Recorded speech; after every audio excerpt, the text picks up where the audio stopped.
All right, let's get this week started off with a solid lower body sculpt workout. We're starting with a dual dumbbell front squat with a 3-second lowering and a 3-second pause in that position. When I'm holding the dumbbells, I'm using my lats and tensing up to create the best posture I can possibly create. And depth is only relative to your ability to create that posture and hold a good position without that chest dropping down. We want to keep the chest up and be active. Here's a goblet lateral lunge. I'm going to hold the position for 2 seconds. 1, 2, and I come back to neutral. And I'm going to do one leg first before going into the other leg. This is not a Cossack squat, so we don't need to necessarily get super low on this. For your prisoner jump lunges, you don't have to jump super high.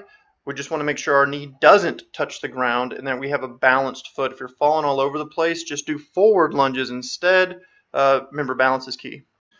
All right, feet elevated frog pumps. We're going to start with an elevation between 4 and 8 inches off the ground. Feet together. If you have a weight, put it right on your hips, right around your hip bones. We want to squeeze at the top, pushing into our feet. And once we get done with that, we're going to go into a single leg elevated glute bridge hold for 15 to 20 seconds. Active glute the whole time. Feel your hamstring drive through that heel. Keep the toes down the best you can. And 15 to 20 seconds. Okay, for the AMRAP today, we're going to go 12 minutes of lateral box step overs.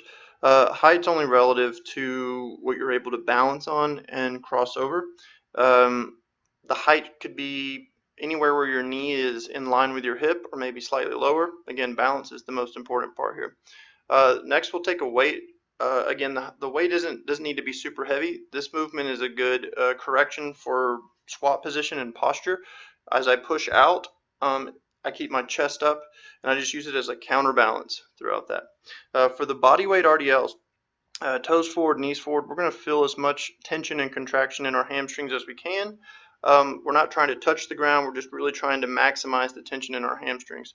I'm keeping my back flat the entire way. I don't want to see any rounding, so don't go down as far as you can. Just keep tension in that back. Stand up all the way and squeeze the butt at the top.